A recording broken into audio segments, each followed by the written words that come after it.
milieu d'Israël. Oui. Ok, moi c'est 27. Moi aussi c'est 27. Disez-moi s'il vous plaît, Joël. À partir de quel verset? Après cela, c'est ça. Oh, oui, moi je suis au milieu, c'est le 27, le 28, après cela, oui. Après cela, je répandrai mon esprit sur toute chair. Vos fils et vos filles prophétiseront, vos vieillards auront des songes, et vos jeunes gens des visions. Même jusqu'au 30. Oui, vas-y, oui. Même sur les serviteurs et sur les servantes, dans ces jours-là, je répandrai mon esprit. Je ferai paraître des prodiges dans les cieux et sur la terre, du sang, du feu et des colonnes de fumée. Le soleil se changera en ténèbres et la lune en sang, avant l'arrivée du jour de l'Éternel, de ce jour grand et terrible. Alors quiconque invoquera le nom de l'Éternel sera sauvé. Le salut sera sur la montagne de Sion et à Jérusalem, comme a dit l'Éternel, et parmi les réchappés que l'Éternel a fait. Oui, gloire à Dieu. Donc ici, le prophète Joël, c'était un prophète de l'ancienne alliance. Et il parle ici de 2 jours en fait, ou 2 temps. Il parle donc le second temps, à partir du verset 30, il parle du grand jour, un grand jour et terrible. D'accord? Ici, il est question du jour du jugement en fait. Hein. Il y aura un jour, et Jésus a parlé de ce jour, les évangiles parlent de ce jour, où le Seigneur viendra juger. Donc le grand jour, c'est un jour de vengeance, où le Seigneur va venir, il va se venger sur ses ennemis. Ça nous parle du jugement dernier. Mais avant ce jour de jugement-là, il parle d'un autre jour où l'Esprit serait répandu sur toute chair. Donc ici, nous sommes dans le régime de l'ancienne alliance, d'accord, où il y avait beaucoup de restrictions en ce qui concerne l'œuvre de Dieu, plus particulièrement la réception de l'Esprit de Dieu dans l'ancienne alliance. Quand tu reçois ce message-là, il faut savoir que l'Esprit était uniquement sur des rois, sur des prophètes, l'Esprit n'était pas sur toute chair en fait. C'était sur la chair des Lévites en fait, parce que c'est eux qui avaient reçu le mandat de servir Dieu. D'accord? Voilà. Et je pense qu'à cette époque-là où il parle de la réception de l'Esprit sur toute chair, sûrement il n'avait pas été compris. Donc il avait vu. Nous sommes peut-être 300 ans avant la venue du Messie. Et la Pentecôte, donc il avait vu dans son temps, il avait vu en vision, il avait vu la Pentecôte en fait, parce que la Pentecôte qui est la fête du don de la loi, d'accord, c'est pendant cette fête-là, quand les apôtres étaient dans la chambre haute, après que Jésus soit monté dans le ciel, assis à la droite de Dieu, parce que c'est lui qui leur avait fait la promesse de ne pas s'éloigner de Jérusalem, mais de rester et d'attendre ce que le Père a promis. Et nous voyons que donc là, les jours de l'Esprit, ça commence là. Donc le jour de la Pentecôte, il y avait 120 personnes, des hommes et des femmes, hein, y compris même la mère de Jésus en fait, de Jésus-Marie. Et l'Esprit de Dieu est descendu dans Acte 2, est descendu sur eux. Donc les jours de l'Esprit ont commencé, ou l'ère de l'Esprit a commencé à la Pentecôte avec les 120 en fait, les 120 qui étaient réunis. C'est vrai que Jésus lui-même, durant son ministère dans la chair, il avait prophétisé, en fait, il avait parlé de ce jour dans Jean chapitre 7, verset 37 à 39. Il va dire, c'était un jour de la fête, donc c'était pendant la fête des tabernacles en fait. Donc une fête qui commémorait les jours où Dieu avait gardé son peuple sous des tentes. Pendant 40, durant leur pèlerinage, ils étaient sous les tentes. Donc ils ont marché, ils ont fait 40 ans de marche. C'est pas qu'ils marchaient, car ils ont marché 40 jours, 40 ans, jour et nuit, non. Il y avait des stationnements. Donc il arrivait à des moments où ces gens-là, ils étaient obligés de s'arrêter. Et la nuée pouvait faire dans un endroit 2 ans. La nuée pouvait faire 6 mois, ça pouvait faire une semaine, ça pouvait faire un jour, ça pouvait faire une demi-heure. Ils étaient obligés, donc leur marche était dépendante de la nuit parce que personne ne connaissait la direction de la terre promise. Donc la direction leur était indiquée par la nuée. Et Jésus va dire que pendant ces fêtes-là, la fête des tabernacles, celui qui croit en moi, les fleuves d'eau vive couleront de son sein jusque dans la vie éternelle. Et les autres versets qui suivent, le 38-39 nous dit qu'il disait cela de l'esprit que devaient recevoir ceux qui croiraient en lui. L'esprit n'avait pas encore été donné parce que Christ n'était pas encore glorifié. Ça veut dire que Jésus n'avait pas donné sa vie, donc il n'était pas ressuscité des morts, assis à la droite de Dieu. Il a fallu la crucifixion, la résurrection, l'ascension du Seigneur pour que l'Esprit soit répandu sur toute chair. Et nous voyons c'était 120 à la chambre haute pendant la Pentecôte, une fête de pèlerinage. Tu vois, c'était une fête de pèlerinage. Et les gens, ils venaient de partout, de l'Italie, les Juifs de la diaspora, de l'Italie, de l'Égypte, il y a de la Syrie, donc tous les pays environnants en fait, d'accord. Ils venaient, les gens qui étaient même convertis au judaïsme aussi. Il n'y avait pas que des Juifs. Il y avait aussi des gens qui étaient convertis au judaïsme, qui étaient là. Et quand l'Esprit est descendu sur les apôtres, l'Écriture nous dit qu'ils se sont mis à s'exprimer en d'autres langues. D'accord? C'était des langues naturelles en fait. Ce n'était pas les langues des anges.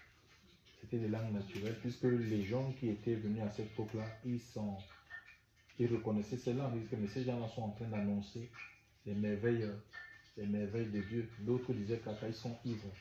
C'est là où l'apôtre Pierre va prendre la parole et il va prêcher. Et il y aura 3000 conversions. D'accord? Ça veut dire que sur 120 qui avaient reçu l'Esprit, il y a 3000 personnes qui ont, à la prédication de l'apôtre Pierre, qui ont reçu l'Esprit en fait. Donc l'Esprit de Dieu sur 3120 personnes. Et c'est comme ça que l'Évangile s'est répandu. D'accord?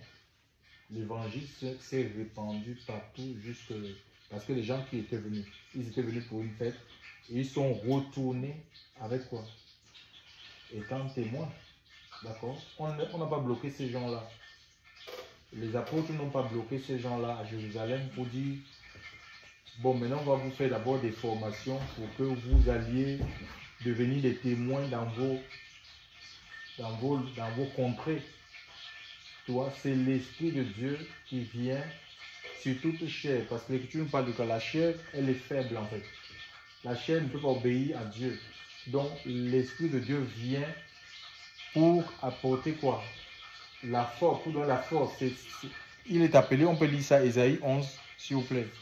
Ce que l'Esprit est. Ésaïe chapitre 11. À partir du premier verset. Le premier verset d'Ésaïe chapitre 11.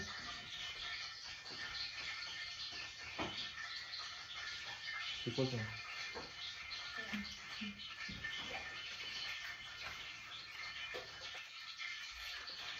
Le premier verset d'Ésaïe chapitre 11, s'il vous plaît.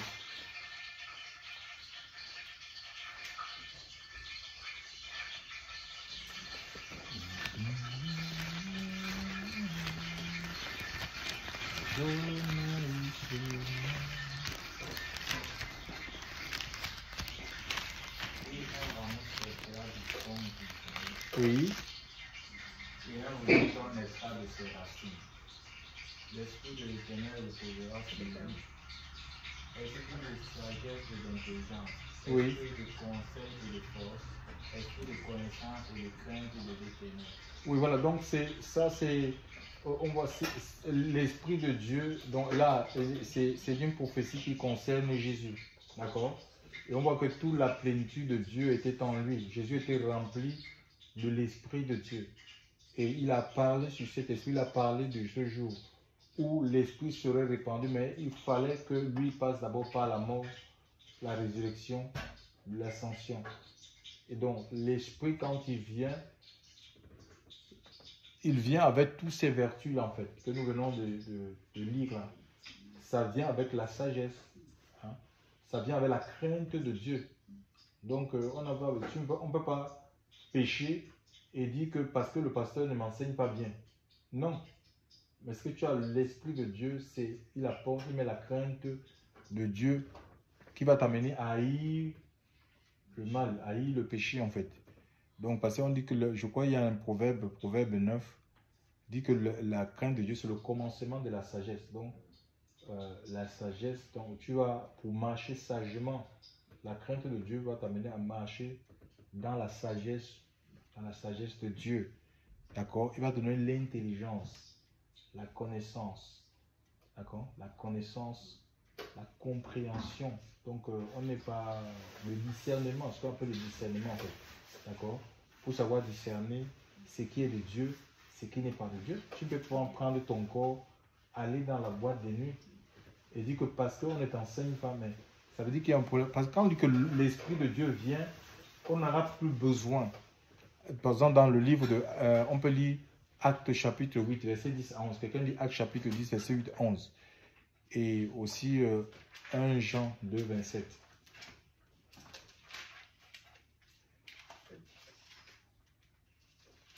Proverbe quoi? Non, Acte, pardon, pas Acte. Hébreux chapitre 8, verset 10 à 11. 1 Jean 2, 27. Une autre personne ou 1 Jean 2, 27. On va lire dans la foulée.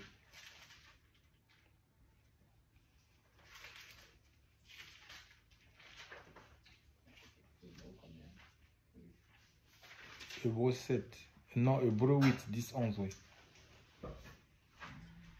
Une autre personne ouvre Jérémie. Une autre personne ouvre Jérémie 32, 40. On va lire tout dans la foulée. Appelé d'Élohim à être grand prêtre selon l'ordre de Dieu. Hébreux 8. Oui. Verset 10 à 11. Oui, c'est ça. Hébreux 8, Après, verset 10 à 11. Ah, c'est ça.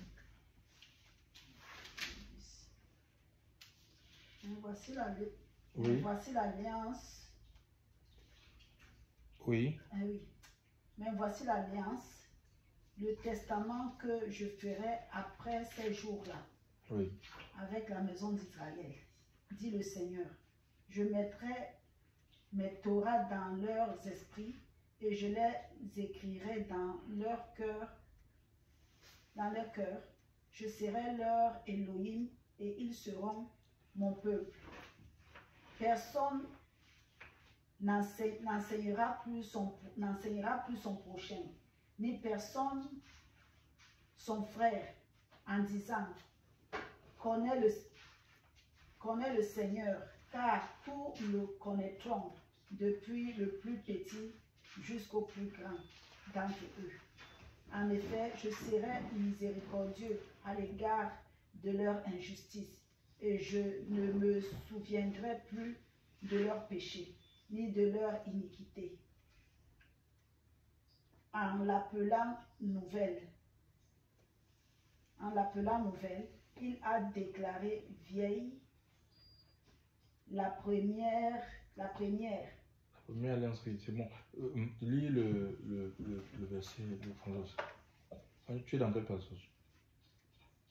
1 Jean. Toi, tu es où? Non, pas que c'était hébreu là. Oui, mais là, c'est hébreu, oui. Là, en Jean 2, 27. Oui. Et vous, l'onction que vous avez reçue Tu de lui. peux ouvrir Jérémie 32, toi. 40, oui. Oui, vas-y, je donne. L'onction que vous avez reçue de lui demeure en vous. Et vous n'avez pas pas besoin qu'on vous enseigne. Oui, François, toi tu vas ouvrir Hébreux 7, 11, 12. Vas-y, Jérémie, mon frère. Jérémie, verset 32. Mais c'est pas fini. Hein. Jérémie 32, 48, vas-y, je donne. Attends d'abord. En Jean 2, 27. Oui. Mais comme la même onction vous enseigne toutes choses et qu'elle est vraie et n'est pas un mensonge, et selon qu'elle vous l'a enseigné, vous demeurerez en lui. Oui, c'est bon. Jérémie 32, verset 40. Je traiterai avec eux une alliance éternelle. Je ne me détournerai plus d'eux. Je leur ferai du bien et je mettrai ma crainte dans leur cœur afin qu'ils ne s'éloignent pas de moi. Oui, Françoise. J'ai dit Hébreux 7, verset 11, 12. En effet, si donc la perfection avait été par le moyen de la prêtrise lévitique, car c'est sur elle que repose la Torah donnée au peuple, quel besoin y aurait-il eu encore que se lève un autre prêtre selon l'ordre de Melchisédek, et qui ne soit pas nommé selon l'ordre d'Aaron, car la prêtrise étant changée, le changement de la Torah aussi devient une nécessité. Voilà, donc ici on parle d'un changement de loi, d'accord?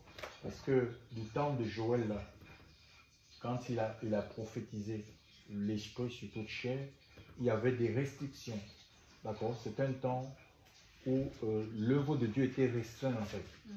Et tout le monde n'avait pas accès non seulement à la sacrificature, d'accord, pour devenir prêtre là. C'était, il fallait être dans la tribu de Lévi, d'accord. Et aussi, tout le monde, par exemple, surtout les femmes, ils n'avaient pas accès, surtout quand c'était en période de menstrues. Les gens qui étaient des boiteux, des aveugles, des bornes, ils étaient comme une entrave à la présence de Dieu. Ils n'avaient pas accès au temple. Alléluia. Ils n'avaient pas accès au temple.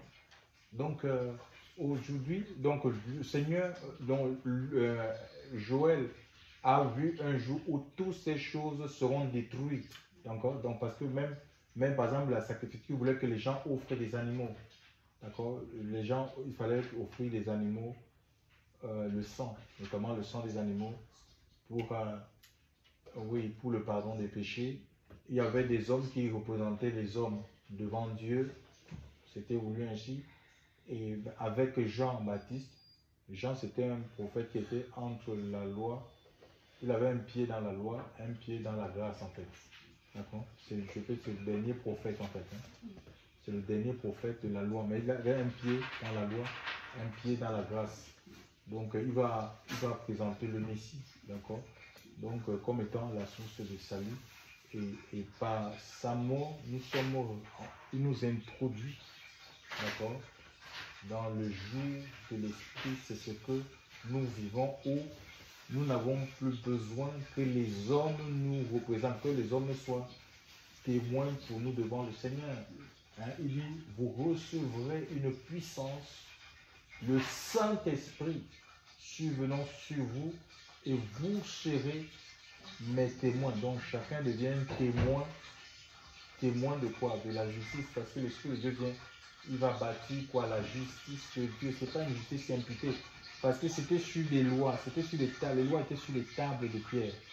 D'accord? Il fallait te forcer par toi-même, par ta propre volonté.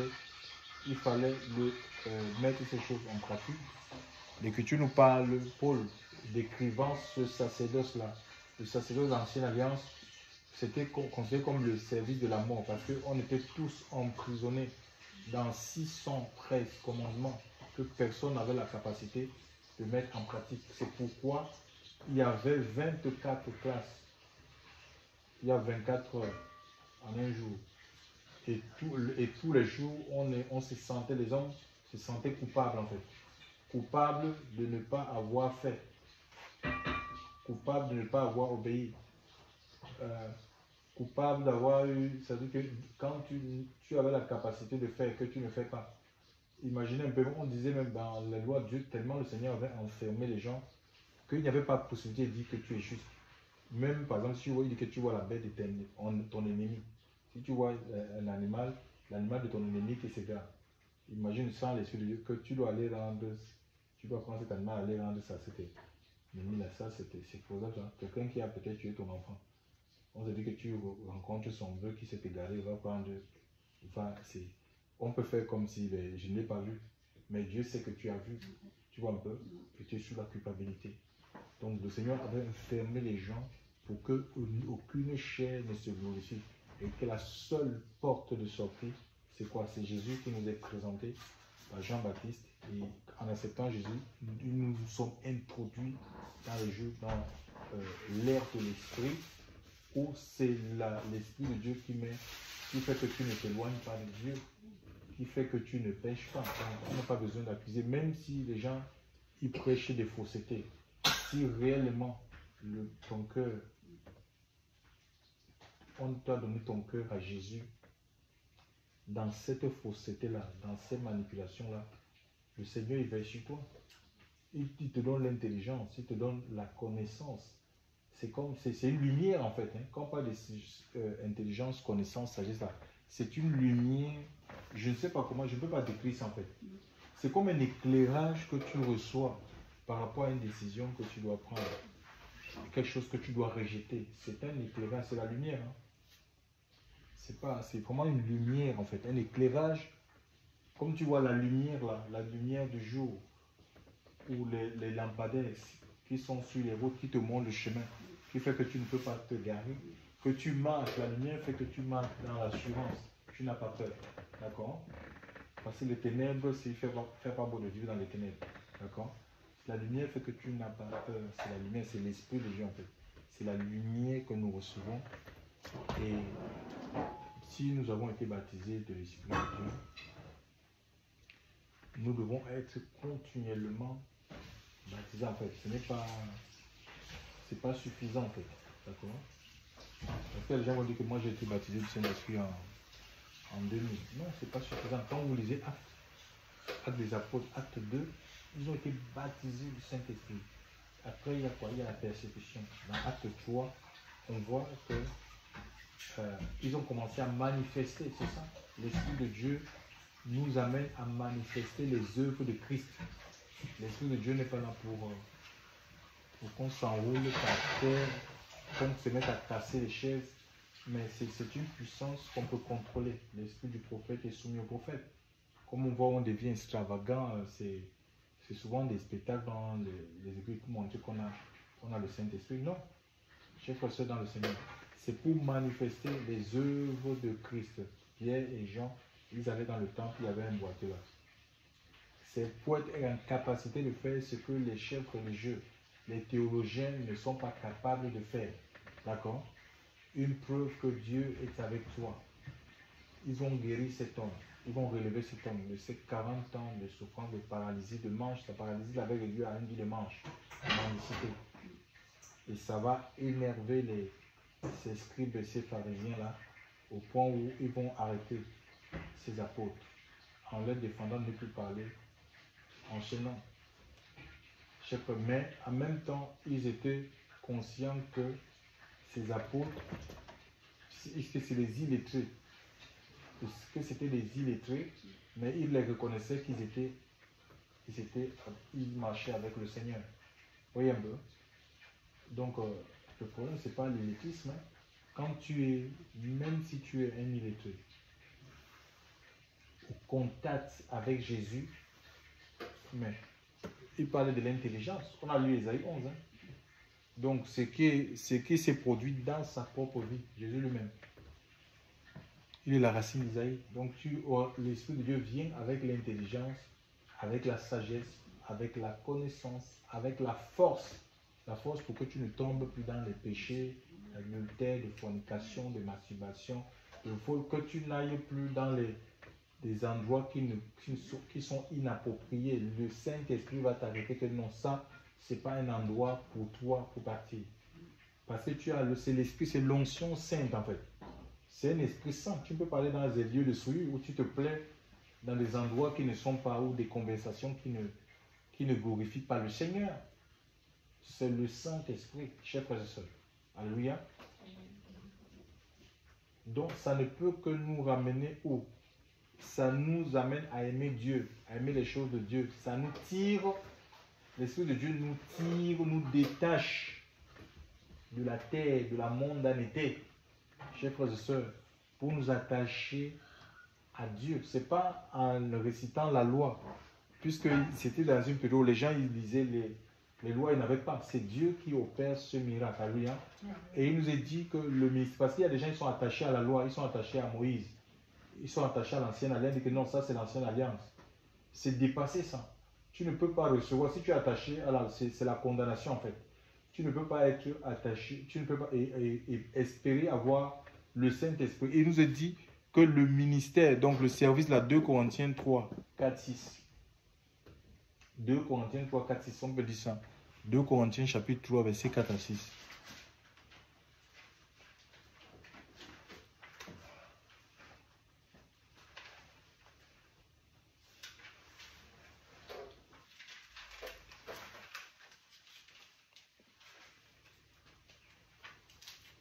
Mais c'est par le moyen du Mashiach que nous avons une telle confiance Oui. envers Elohim. Oui. Non pas que nous soyons nous-mêmes. 2 Corinthiens 3, verset 4 à 6, oui. Mais c'est par le moyen du Mashiach que nous avons une telle confiance envers Elohim. Non pas que nous-mêmes nous soyons capables d'estimer quoi que ce soit comme venant de nous-mêmes, mais notre capacité vient d'Elohim. Il nous a aussi rendus suffisants d'être serviteurs de la nouvelle alliance, non de la lettre, mais de l'esprit, car la lettre tue, mais l'esprit vivifie. Oui, tu vois, donc il y a deux types de serviteurs. Nous, Dieu nous a introduits dans le service de l'esprit. Alléluia. L'esprit donne la vie en fait. Donc nous étions morts, nous étions esclaves. Il dit que c'était sur mes esclaves, je reprendrai de mon esprit. Alléluia. Et tous, Dieu abreuve. Par exemple, à l'époque là, il y a des gens qui étaient des maîtres en fait. Ils avaient des esclaves. Donc, le Seigneur parle d'une ère où il n'y aura pas de différence en fait. Ou peut-être tu vas laisser, en ce qui concerne les choses de Dieu, les esclaves sont un peu mis de côté. Parce que nous, on va être non, même sur tout le monde en fait. C'est pourquoi dans 1 Corinthiens, il dit que nous avons été abreuvés par le même esprit, un seul esprit, pour former quoi? Pour former un seul corps. Donc le corps de Christ, qui n'est pas ce que les gens ils appellent l'église, mais ce n'est pas un bâtiment. D'accord? C'est ce corps-là, c'est le Seigneur lui-même qui assemble ce corps. Il est composé des blancs, des noirs, des riches, des pauvres, des hommes, des femmes, de toute tribu, de toute langue, de toute nationalité, des horizons divers, tous revêtus du Saint-Esprit, l'Esprit de Dieu en eux et eux dans l'Esprit. Alléluia. Et eux dans l'Esprit. Donc, où maintenant nous faisons l'écriture, donc là où il y a l'Esprit du Seigneur, là est la liberté. Donc la liberté de s'exprimer, d'exprimer les choses que Dieu a mis dans ton corps. Tu as une portion de Dieu en fait. Donc il n'y a plus de place pour la religion, où on est appelé à dépendre de maman pasteur, de papa pasteur. Le Seigneur est en toi. Tu deviens son temple, un temple en blanc. D'accord? C'est comme ça. Tu dois développer, tu dois venir à développer ta relation personnelle pour que le Seigneur, l'Esprit de Dieu puisse t'utiliser. C'est pourquoi Jésus a dit, celui qui croit en moi, il fera les mêmes œuvres qu'il en fera de plus grandes. Je m'en vais au Père. Vous savez, le ministère de Jésus dans la chair était limité dans le territoire de la Palestine. Jésus, dans la chair, ne pouvait pas jouir de son omnipotence, de son omniscience, de son omniprésence. Il se fatiguait comme vous et moi. Mais aujourd'hui, avec la réception de l'Esprit, puisque l'Esprit c'est partout, on ne peut pas, l'Esprit est illimité. On ne peut pas bloquer le Saint-Esprit dans un endroit. À l'époque de Jésus, Jésus était bloqué à Jérusalem. Pour aller voir Jésus, il fallait prendre l'avion pour se rendre, où il fallait peut-être qu'il décide de projeter un ministère, de projeter une campagne, une convention. Imagine un peu une convention en Europe. Et à cette époque-là, c'était les moyens de déplacement, c'était quoi? C'était des ânes. C'était, ça devait prendre ça devait prendre des jours, des mois. Et les malades, peut-être qui espéraient que s'ils viennent, ils seraient peut-être morts. Ou encore, on pouvait faire l'inverse, dire, mais comme il est en Palestine, là, je vais préparer un voyage avec ma famille, j'ai des malades chez moi, allez, on y va. Mais avant d'arriver en Palestine, peut-être on aurait des gens qui seraient crevés en cours de voyage. Vous voyez un peu? Alors aujourd'hui, avec l'Esprit de Dieu répandu sur toute chair sans restriction, chers frères et sœurs, le même esprit sur les hommes, sur les femmes. Ici, il ne s'agit pas de dire que, bon, voilà, comme l'Esprit de Dieu est répandu sur les hommes et les femmes, maintenant les femmes doivent être les pasteurs, les apôtres. Il dit, ce sont des servantes, alléluia, des servantes du Seigneur. On n'a pas besoin d'un titre pour servir Dieu, d'accord? C'est par le Saint-Esprit. Il faut être conduit par l'Esprit de Dieu. Tu fais ce que si Dieu t'a demandé de faire des choses, il faut les faire. Je sais qu'il y a beaucoup de femmes que Dieu utilise, qui ne sont pas forcément des pasteurs, mais comme on est né dans des... On est né avec des arrière-plans de missionnaires, des choses qu'on a trouvées. Après, la personne, quand elle voit qu'elle est utilisée par Dieu, directement, elle s'est fait appeler pasteur. Mais elle n'a pas besoin, même si elle enlève ce titre-là, l'Esprit de Dieu va continuer à se servir de ce pas le titre. Dieu ne dit pas pasteur va se faire appeler pasteur ou va se faire appeler prophétesse. Elle est appelée par le Seigneur, donc elle est appelée par Dieu et Dieu se sert d'elle, que ce soit dans les miracles, dans les guérisons, dans l'enseignement. Donc, il faut juste, donc pour le Seigneur aujourd'hui, au même moment où l'évangile peut être prêché, ici, là, aux États-Unis, l'évangile est prêché, au même moment, je ne sais pas, en Afrique, l'évangile est prêché, les aveugles peuvent voir, d'accord, les sourds entendent, les paralytiques se relever, et les âmes se donnent à lui partout. Donc son œuvre peut se faire partout, au même moment. Au même moment, ce n'était pas possible quand il était dans la chair, cher pasteur. Il fallait qu'il aille en Galilée, il fallait qu'il aille à Jérusalem, il fallait qu'il aille en Samarie, il fallait donc il se déplaçait. Rien.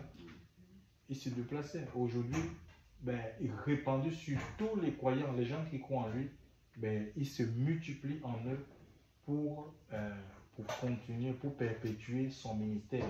Parce que ce n'est pas le ministère de l'homme, c'est le ministère de Jésus à travers le Saint-Esprit. Donc, et l'Esprit de Dieu a des missions en fait. Il a des missions précises. Donc, l'Esprit de Dieu ne nous est pas donné seulement pour qu'on puisse parler en langue, machin, tout ça. Non, c'est lui qui nous transforme en fait. Il transforme notre cœur de pierre là en cœur de chair. C'est lui qui nous rend malléables, c'est lui qui nous donne la capacité d'obéir à la voix de Dieu, de suivre les instructions que le Seigneur nous donne. Et c'est lui qui nous convainc. Jean chapitre 16, verset 8, il dit quand l'Esprit de Dieu viendra, il vous convaincra de péché, de justice et de jugement. Alléluia. C'est lui qui convainc.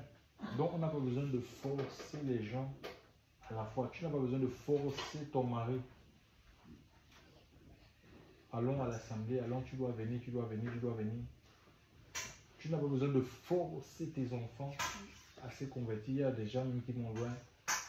Quand on était jeunes dans les religions de nos parents, puisque c'est des formatages qu'ils avaient utilisés, ce sont les religions européennes, les blancs qui ont apporté ces religions. Et des fois on disait, si tu ne vas pas à l'église, tu ne manges pas. Et les gens y vont, pas parce qu'ils aiment le Seigneur, pas parce qu'ils sont attirés par les choses de Dieu, juste parce que s'il ne va pas, il sera privé du manger. Vous voyez un peu? Et il y a même on trouve des choses comme ça, des anéries comme ça, même dans les milieux pentecôtistes évangéliques, où carrément, si tu ne te convertis pas, dis à ton mari que si tu ne te convertis pas, moi je suis marié avec Jésus, tu fais chambre pas, moi je vais dormir au salon, tu vas dormir. Mais ça ne marche pas, tu vas plus l'endurcir. Le Seigneur n'a jamais dit ça. Donc, ce n'est pas la prérogative de l'homme convertir une personne. Tout ce qu'on a fait, c'est de mettre nos genoux par terre, prier et jeûner jusqu'à ce que ce cœur soit touché. Il ne peut pas être... Il y a des gens qui étaient violents dans les Écritures, comme Saul, mais que Dieu va rencontrer dans sa folie meurtrière et il va faire de lui un instrument puissant qui a écrit plus que tous les apôtres. Donc ne nous substituons pas à l'esprit, s'il vous plaît.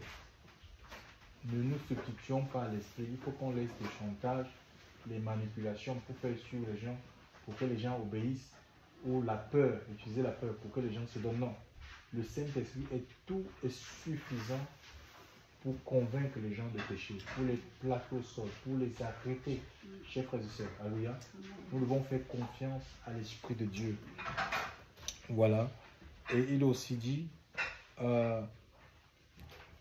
donc il nous conduit dans la vérité. Le verset 13 de Jean 16. L'Esprit de Dieu nous conduit dans la vérité, pas dans le mensonge, pas dans l'erreur. Alléluia. Donc, il va nous apprendre à marcher dans la vérité, à nous dire la vérité, chers frères et sœurs, selon notre prochain. Voilà. Et l'Esprit, donc il glorifie Christ, le verset 14. Donc l'Esprit de Dieu ne glorifie pas un homme. Ou ça c'est un merveilleux homme de Dieu, attachez-vous à tel homme de Dieu. Ou ça c'est vraiment, ça c'est la seule organisation qui sert le Seigneur.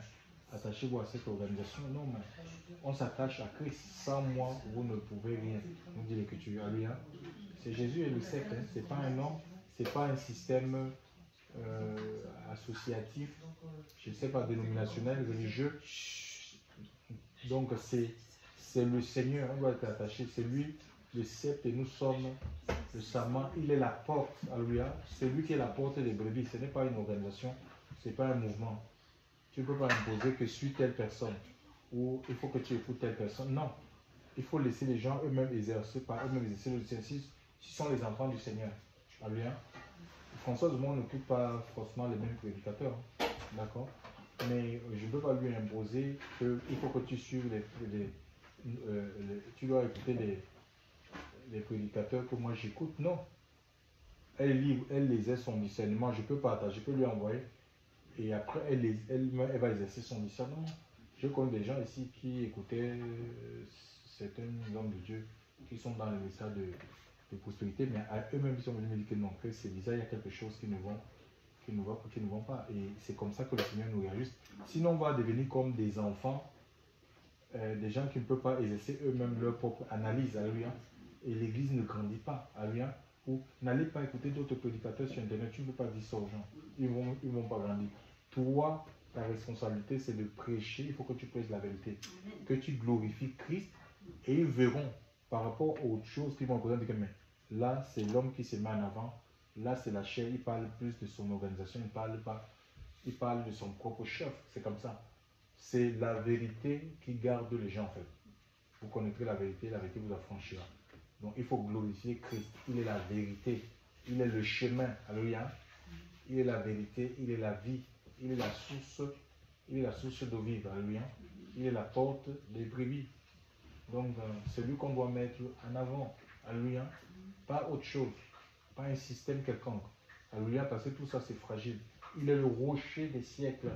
Donc, les vies doivent être fondées, enracinées, établies. Pas sur un homme, pas sur un prédicateur, mais sur Christ. Alléluia. Donc voilà, et l'Esprit de Dieu est donné aussi. C'est l'Esprit de Dieu qui enseigne l'Église. D'accord? Donc l'Église n'a pas besoin, on n'a pas besoin d'inventer.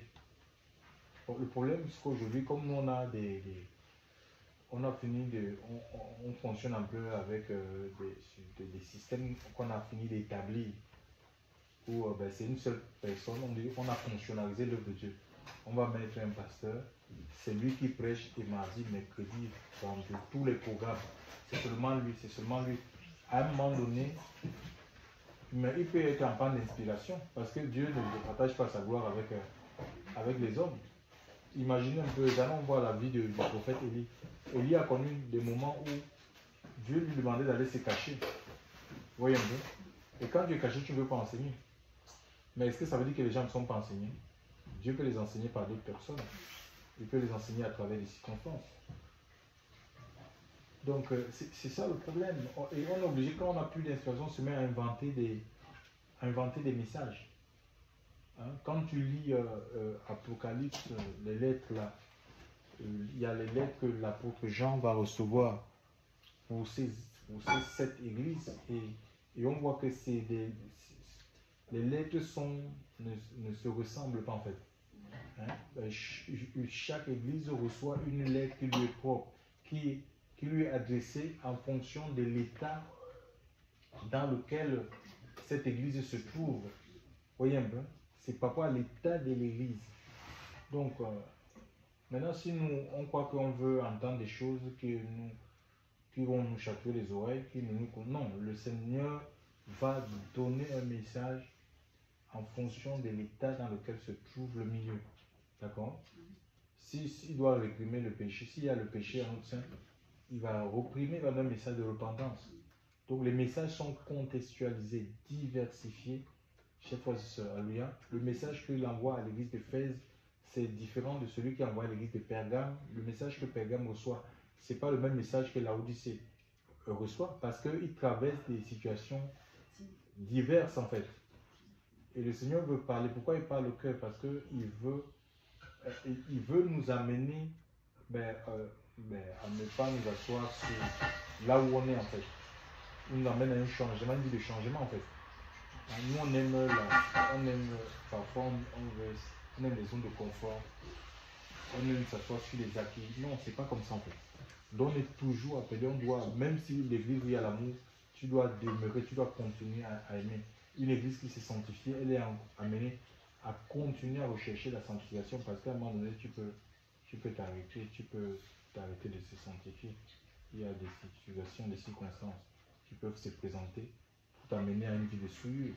Donc, il peut encourager cette église à continuer dans cette lancée, jusqu'à ce que le Seigneur va revenir. Donc, et outre le fait qu'on reçoit l'Esprit,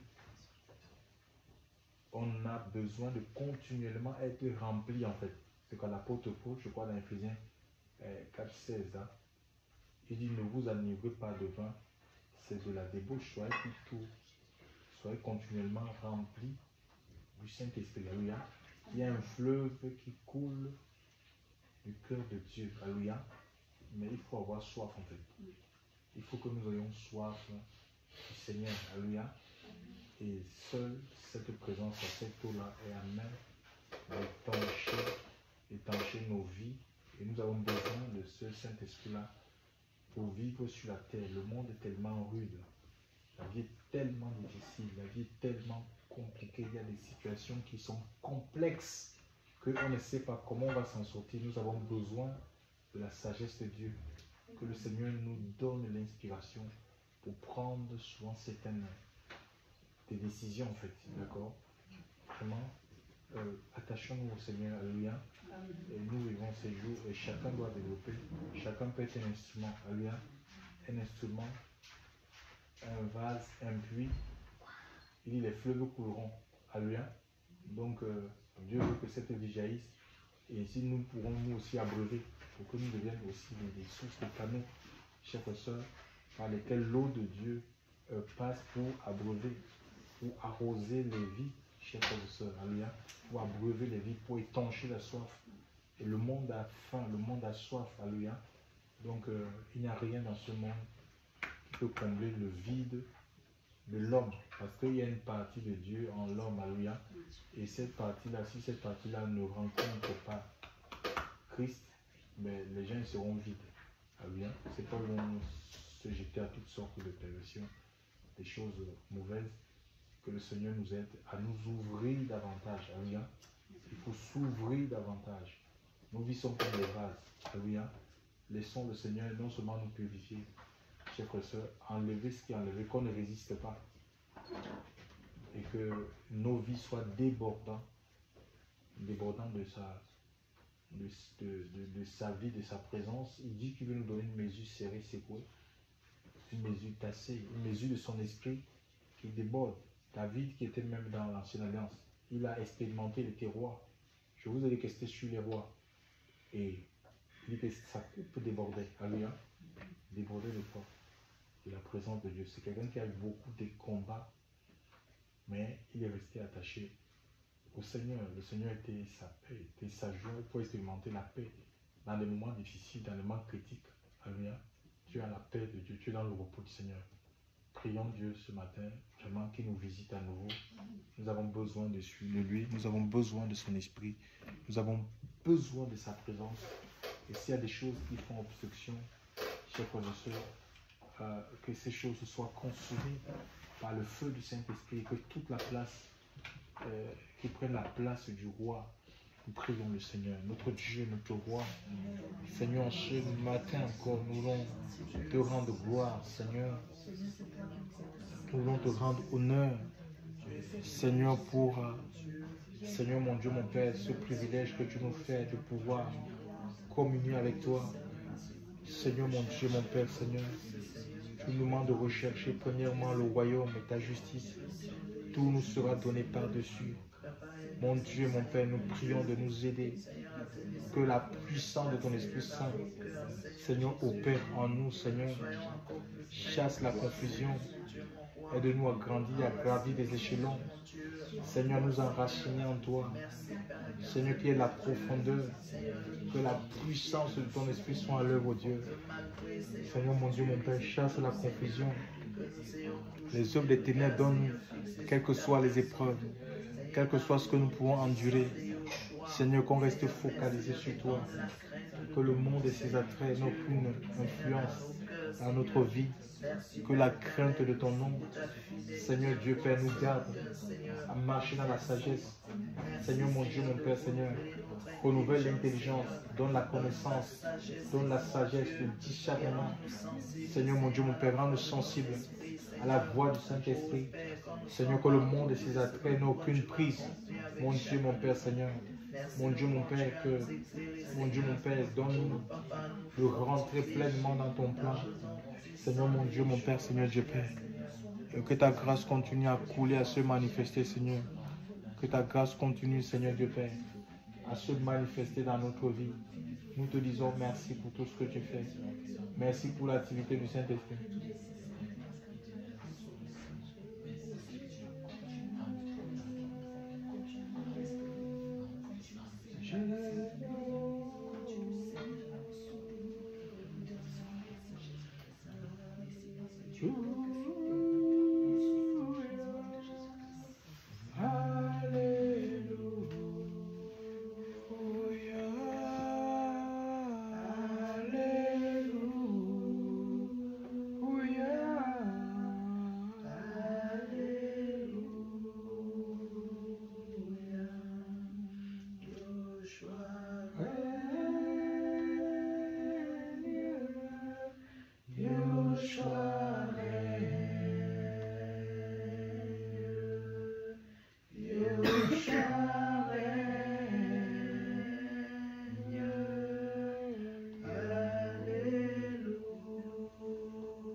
Esprit de Dieu descend et manifeste ta puissance.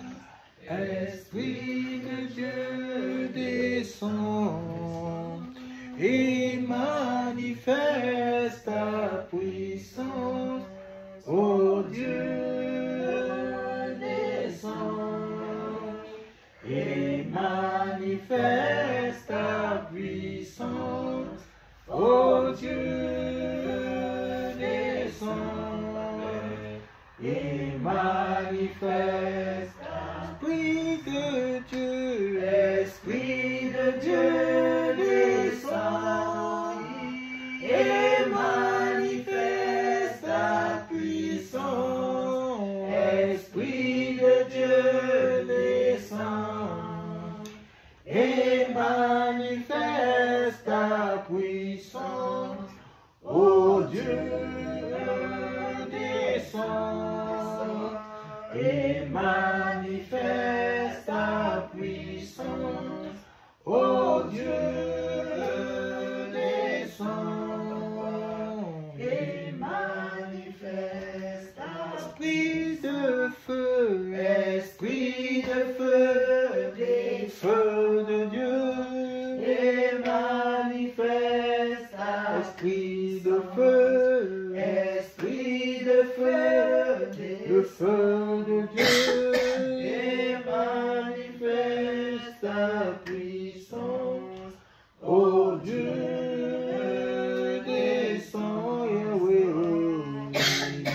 manifeste ta puissance. Ô Dieu, descends et manifeste ta puissance. Ô Dieu, descends et manifeste ta puissance.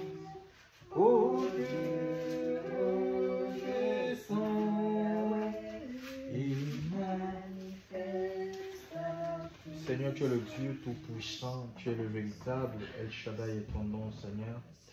Nous te disons merci pour cette nouvelle route que tu as inaugurée, Seigneur Dieu, au travers de ta chair, Seigneur Dieu, brisée pour nos iniquités, Seigneur, ton sang qui a coulé, Seigneur, pour nous réconcilier, Seigneur, et qui nous introduit dans le sein des saints, Seigneur, où il y a ta présence, Seigneur, ta présence est permanente, Seigneur Dieu, et nous prions, Seigneur Dieu, en ce matin, Seigneur, non seulement pour nous, mais pour l'Église universelle, Seigneur Dieu Père, que tout ce qui peut être une entrave, Seigneur Père, à la manifestation de ta puissance, Seigneur Dieu Père, au déversement de ton esprit en ton sein, Seigneur, soit consumé par l'onction du Saint-Esprit. Seigneur, je prie, Seigneur mon Dieu, mon Père, que tu abreuves maintenant, Seigneur, conformément à ta parole qui dit que les fleuves d'eau vive couleront de notre sang jusque dans la vie éternelle, Seigneur. Je te prie de libérer une vie continue, Seigneur Dieu, la vie de ton esprit, Seigneur, que ta présence, Seigneur, dans nos vies soit réelle, Seigneur, mon Dieu, mon Père, Seigneur Dieu Père, que nous soyons affectés, mon Dieu, mon Père, Seigneur, au point où notre chair, Seigneur, est complètement diminuée, s'étaise pour, Seigneur Dieu Père, porte ce fruit pour la gloire de ton nom et le témoignage de ta parole, Seigneur Dieu Père. Nous brisons toute activité, Seigneur Dieu, satanique et diabolique. Nous brisons l'oppression, les pressions. Seigneur Dieu, je te prie d'intensifier et de raviver, Seigneur Dieu, ton esprit en chacun de nous.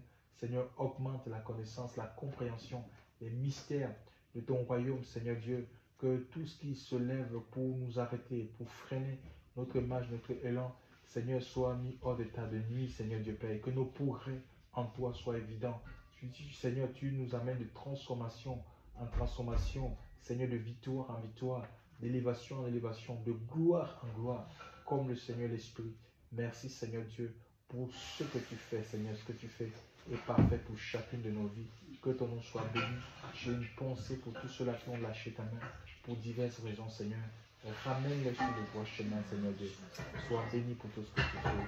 Gloire à ton Seigneur encore ce matin, Seigneur. Tu parles à nos cœurs, Seigneur Dieu Père. Tu te révèles à nous, Seigneur, mon Dieu, mon Père, Seigneur Dieu. Nous te disons merci pour tout ce que tu fais. Dans le puissant nom de Jésus-Christ, j'ai ainsi prié. Amen. Amen. Gloire à Dieu.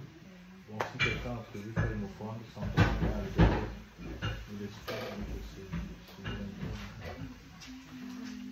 Te disons merci, Seigneur. Merci, mon Dieu. Nous te disons merci, Seigneur. Merci, mon Dieu, pour ce moment, merci.